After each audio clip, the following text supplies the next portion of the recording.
Monde numérique.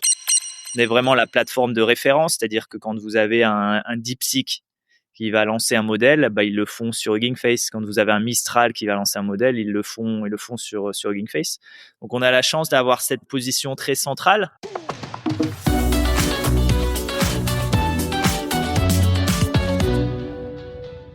Bonjour Clément Delangue. Bonjour. Merci d'être dans Monde numérique en ligne depuis Miami, en Floride, où vous habitez. Vous êtes donc cofondateur et dirigeant de la startup Hugging Face, la fameuse startup Hugging Face, franco-américaine, valorisée à plusieurs milliards de dollars, une pépite, comme on dit, souvent citée d'ailleurs par les responsables politiques français. Alors très connue dans le monde de la tech, pas forcément auprès du grand public. Est-ce que vous pouvez nous rappeler un petit peu exactement ce que c'est que Hugging Face ? Ouais, Hugging Face, on a eu la chance de devenir la plateforme la plus utilisée par ce qu'on appelle les AI builders, donc c'est-à-dire toutes les personnes qui créent de l'intelligence artificielle. Donc on a bientôt 10 millions d'utilisateurs qui viennent sur Hugging Face pour trouver des modèles.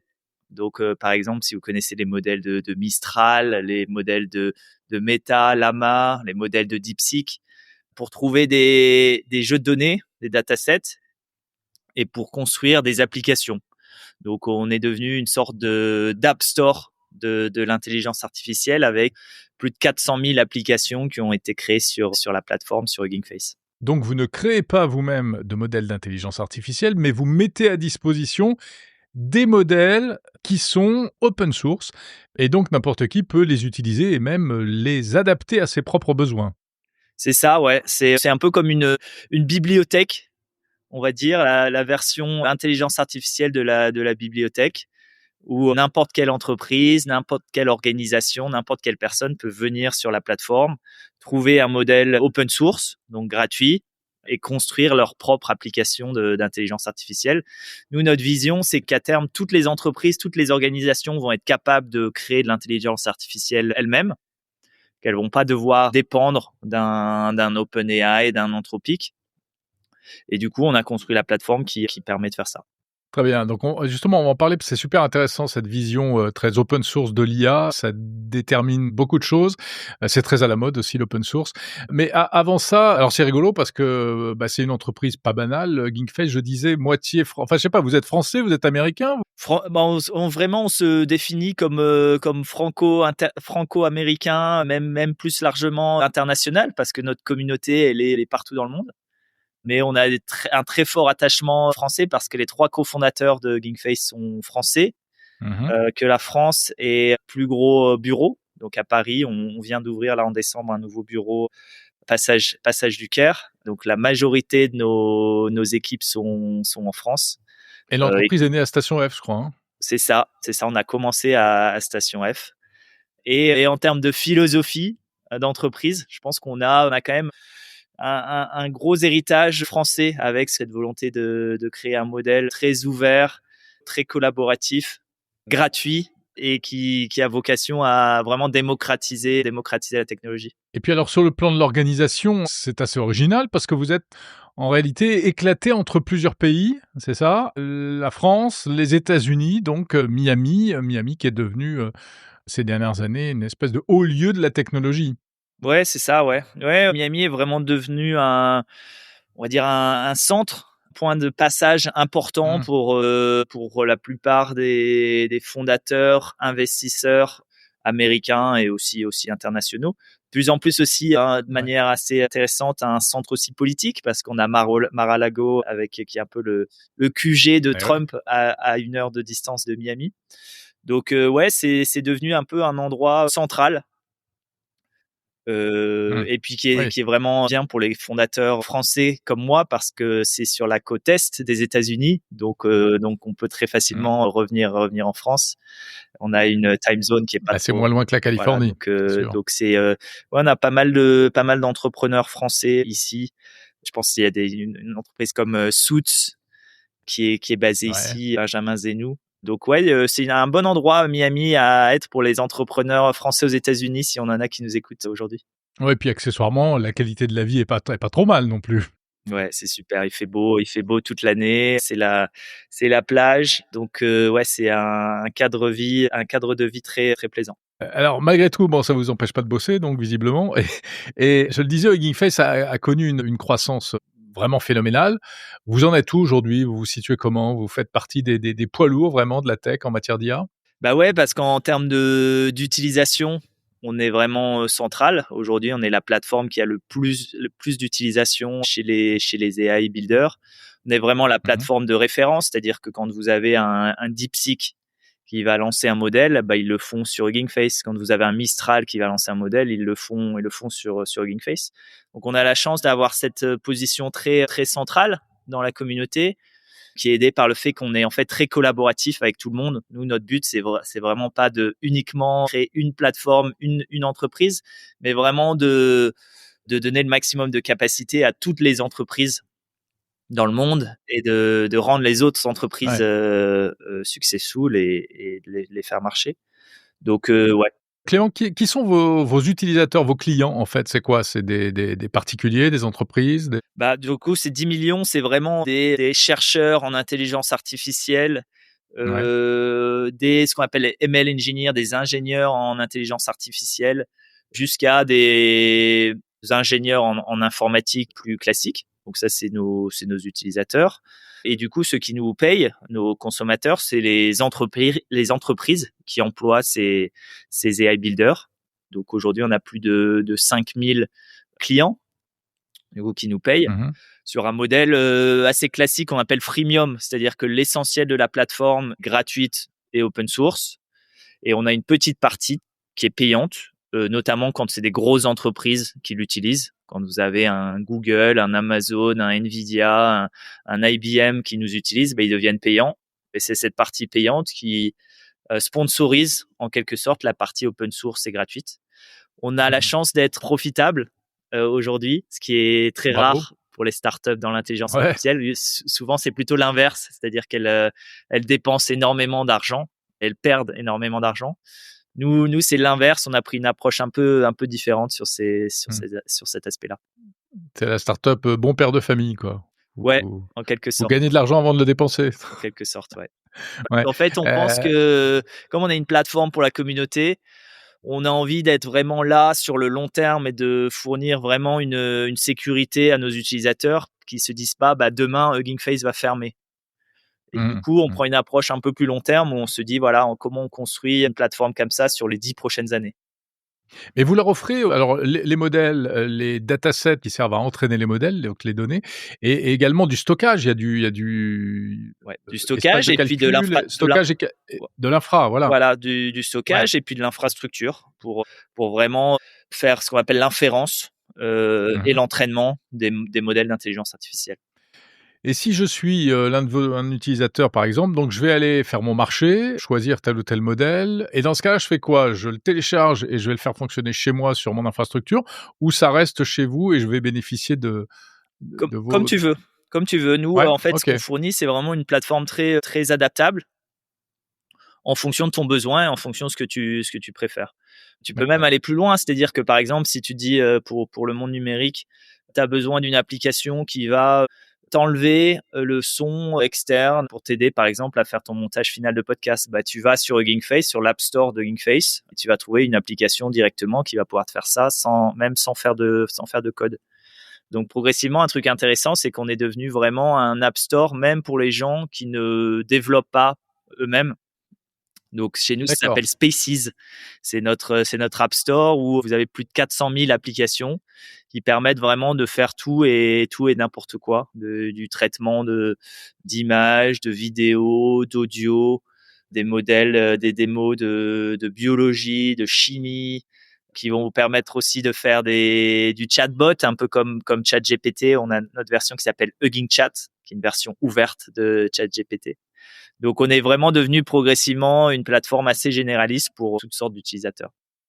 Ouais, donc il y a vraiment une partie qui est destinée aux professionnels de l'IA, des entreprises ou des professionnels qui sont capables eux-mêmes de mettre en place des outils, les entraîner et cetera et puis, une partie beaucoup plus accessible en fait, c'est quasiment du grand public, non? Je vois, il y a générateur de podcast Kokoro, usine de bande dessinée par intelligence artificielle, et cetera, et cetera.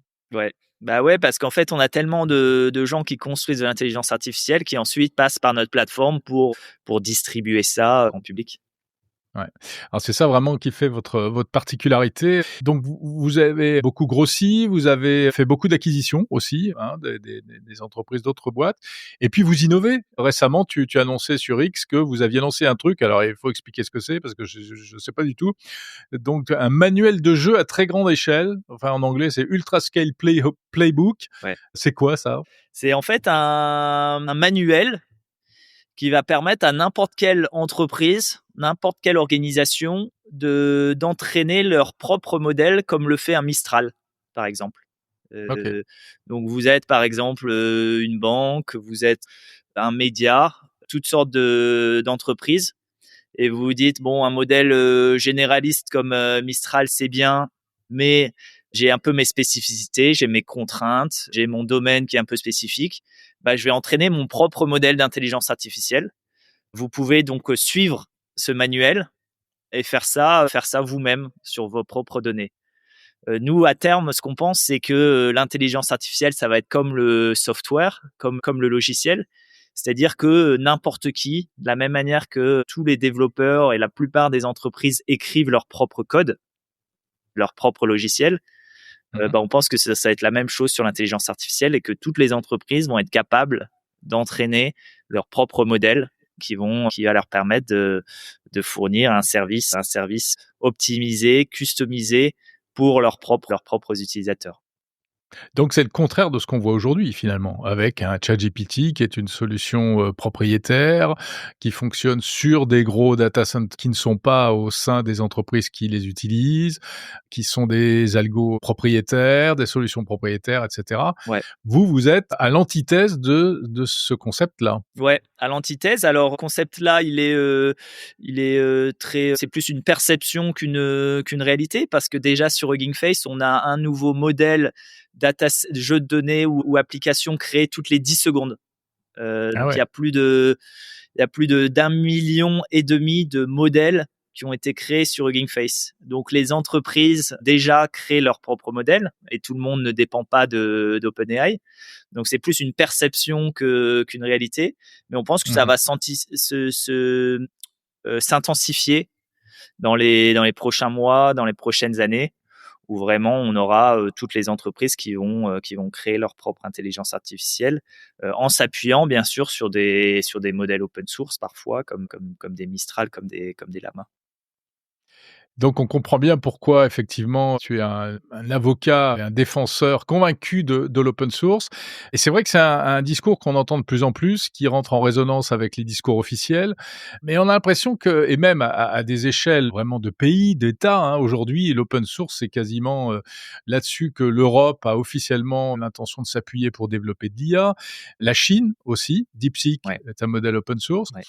C'est un peu l'open source, c'est un peu l'arme du challenger et ça l'a toujours été, ça l'a été dans le logiciel. Ouais. Heu, Est-ce que tu penses que ça va donc suivre le même chemin? C'est-à-dire vraiment, c'est Oui. ça qui va monter en puissance?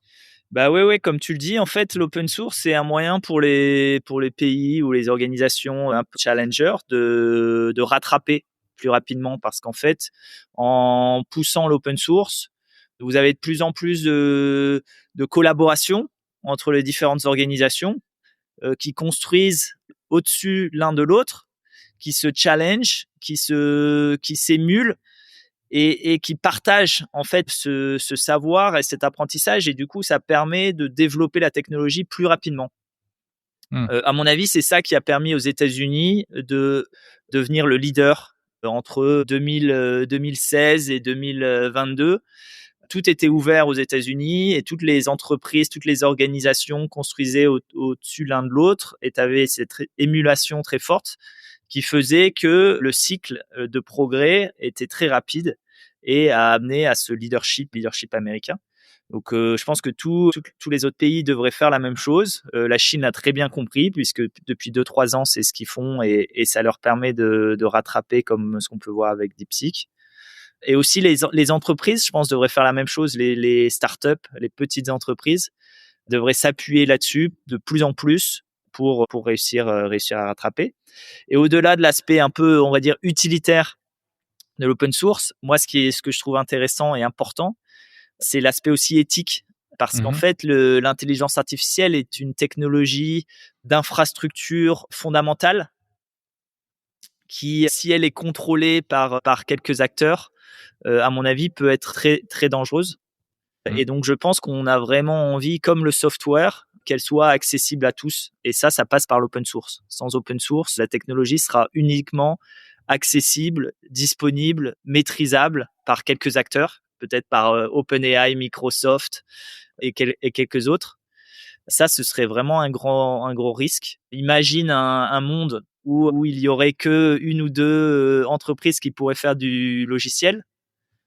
Ce serait un monde Bah, ça assez serait un peu dangereux, limité, c'est pas sûr, forcément un et monde dans dangereux. lequel on aimerait vivre, je pense.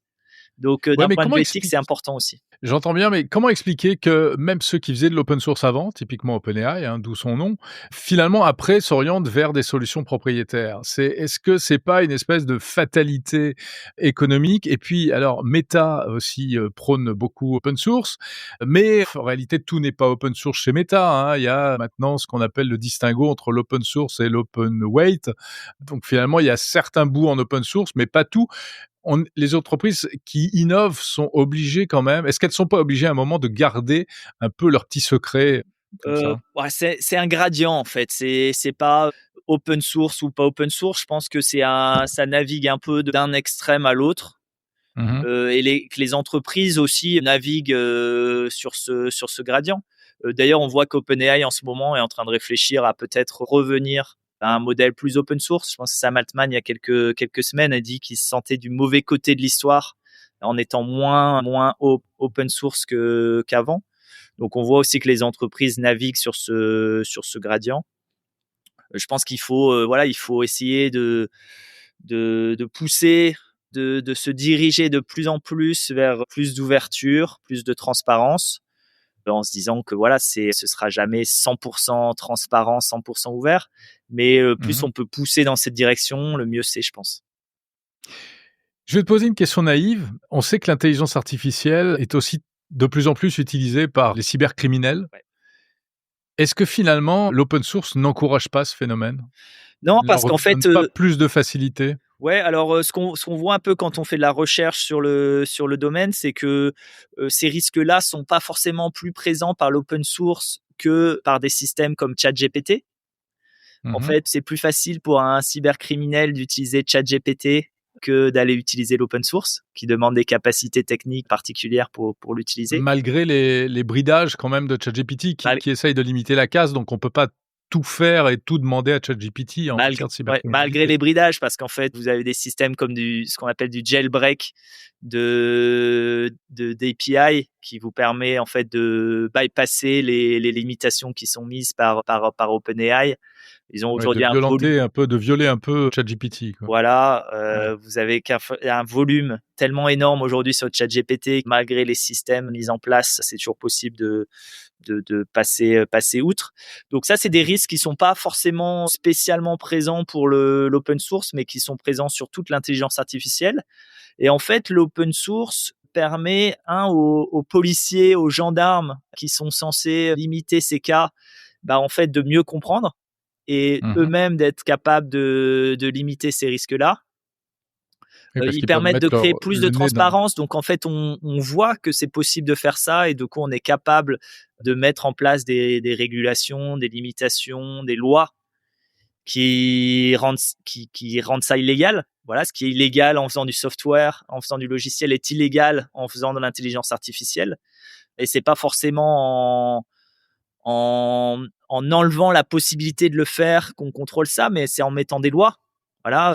Par exemple, aujourd'hui, tout le monde peut utiliser un couteau et on se dit pas on va empêcher les gens d'avoir un couteau, mais ce qu'on fait, c'est qu'on met des lois qui permettent de dire que si on utilise un couteau d'une mauvaise manière, et ben là, on Mmh. va avoir des problèmes. Donc c'est un peu la même chose sur l'intelligence artificielle où en fait il faut mettre en place les lois, adapter les lois quand c'est nécessaire pour que cette technologie, comme le logiciel, ne soit pas utilisée pour de mauvaises raisons et dans des mauvais cas d'usage. Et alors, qu'est-ce que tu penses des efforts de réglementation, et notamment en Europe, qui sont c'est différent des États-Unis, surtout en ce moment, où les États-Unis prônent la déréglementation, alors que nous, l'AI Act vient d'entrer en vigueur, et donc c'est de la réglementation pour l'IA. Et toi, en tant que Français, en plus vivant aux États-Unis et faisant de l'IA, comment tu vois ça? Ouais, alors, aux États-Unis, il y a beaucoup de diabolisation de l'AI Act. Moi, je suis pas forcément aligné avec. De ce que nous, on a beaucoup interagi avec les autorités européennes là-dessus et on pense que c'est une régulation qui est plutôt modérée, plutôt utile et qui va pas créer des problèmes énormes. Ça crée pas trop de freins pour les nouveaux entrants, les jeunes startups, et cetera? Non, non, non, parce que c'est assez focalisé sur les cas d'usage finaux. Donc nous, on n'est pas vent debout contre les AI Act en Europe.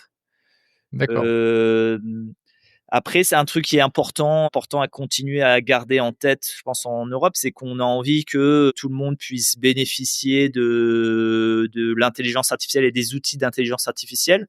Donc parfois, quand je vois des outils comme ChatGPT qui ont certaines fonctionnalités qui peuvent pas être lancées en Europe, Eh oui. je trouve que c'est dommage. Donc, faut faire attention à pas créer un cadre qui empêche les Européens de bénéficier de l'intelligence artificielle. Mais je pense que ça va plutôt dans le bon sens. Je pense que ce qui a été annoncé pendant l'AI Summit, AI Action Summit, là, il y a Mmh. la semaine dernière ou il y a 2 semaines, avec pas mal Oui, d'investissements début sur février. l'intelligence artificielle vont dans le bon sens. Donc, je suis assez positif et assez enthousiaste sur la place que peut avoir l'Europe et la France dans ce nouveau cycle technologique d'intelligence artificielle.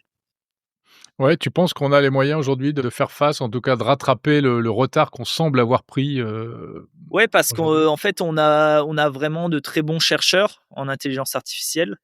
On a un très bon support pour l'innovation, assez fondamentale avec la BPI, avec la JEI, avec le crédit impôt recherche.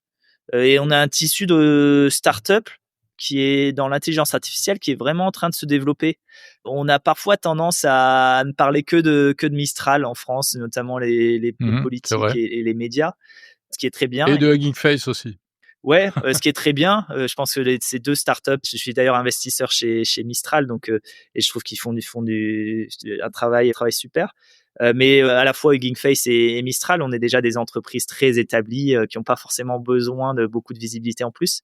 Alors qu'il y a des dizaines, des centaines d'autres startups d'intelligence artificielle en France qui sont en train de se développer et qui cartonnent. Ouais, Je tu penses pense à quoi? Tu as je quelques pense noms par en tête? exemple à ZML qui fait de l'inférence pour l'intelligence artificielle avec Steve Morin, qui était à Zenly avant, et qui est Mmh. en train de monter ZML. Je pense à Linear, qui est une startup de cryptographie et d'intelligence artificielle. Je pense à des photorooms, par exemple, qui explosent avec leur application d'édit d'images. Mojo, qui fait de l'édit Mmh. grâce à l'intelligence artificielle de vidéos.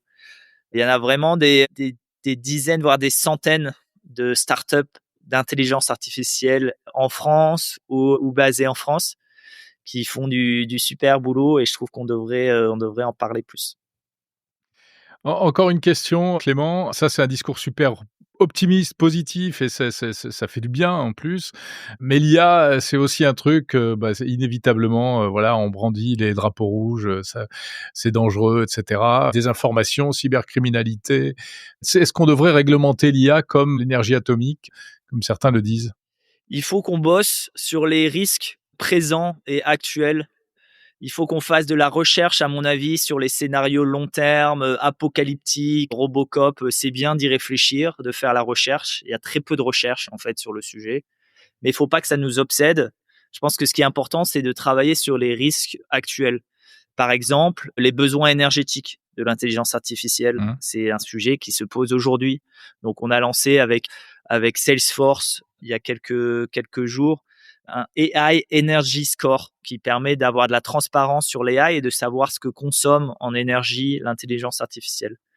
Il Mmh. faut qu'on bosse sur les biais de l'intelligence artificielle. Quand vous parlez à ChatGPT, il faut savoir que c'est biaisé et que, par exemple, si vous lui demandez un travail typique pour un homme, ce sera différent de ce qu'il vous dira d'un travail typique d'une femme.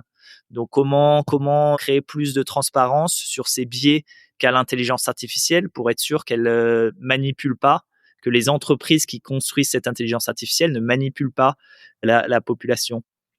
Donc, c'est vraiment ces risques d'aujourd'hui sur lesquels je pense qu'il faut qu'on travaille et que la régulation s'adapte pour avoir un cadre sain pour ces risques aujourd'hui de l'intelligence artificielle. À propos de l'enjeu énergétique, ce qu'a montré aussi DeepSeek, c'est qu'on pouvait aller vers des IA de plus en plus frugales. Est-ce que tu penses que l'IA du futur, ce sera une IA qui consommera moins d'énergie, qui aura moins besoin de data center, qui fonctionnera plus à l'intérieur de nos smartphones ou de nos ordinateurs, des Ouais. plus petits modèles, etc.? Oui, j'en suis sûr. J'en suis sûr. C'est une intelligence artificielle qui est adaptée à vos besoins.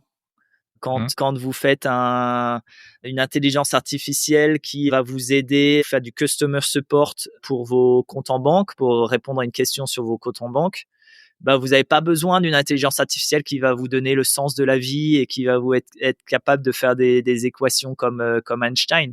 Vous avez besoin d'un petit système d'intelligence artificielle qui est efficace, qui coûte pas cher, qui dépense pas beaucoup d'énergie. Et donc, c'est pour ça que nous, on essaye de pousser ce modèle où tout le monde peut créer son intelligence artificielle, parce que ça va permettre de les rendre plus spécialisées, plus petites, plus efficaces, au lieu de tous utiliser des énormes systèmes qui consomment énormément d'énergie, qui sont très, très chers. Donc à terme, on a vraiment besoin de systèmes d'intelligence artificielle qui sont adaptés à nos besoins. Et pour ça, il faut que tout le monde soit capable de créer sa propre intelligence artificielle. Et finalement, c'est le contraire de la vision de l'IAG, de l'IA générale, qui sera plus puissante que l'homme et qui saura tout faire, quoi. Ouais. Et en fait, dans la réalité, vous voyez déjà que c'est pas mal le cas, parce que même un OpenAI, ils ont un tas de modèles différents. Vous allez dans Ouais, de plus en ChatGPT, plus. c'est pas un seul modèle. Vous avez 6 modèles différents. Et ça, c'est uniquement ce qui vous montre. Derrière, peut-être qu'il y en a encore 10 fois plus. Donc ouais, le modèle ultime pour l'intelligence artificielle, c'est plus un modèle décentralisé où tout le monde crée son intelligence artificielle de la même manière que tout le monde crée son logiciel, pour vraiment permettre d'avoir des systèmes adaptés aux besoins de chaque entreprise et chaque individu. Merci Clément Delangue, CEO, cofondateur de Hugging Face. Merci beaucoup d'avoir été dans Monde Numérique. Merci beaucoup.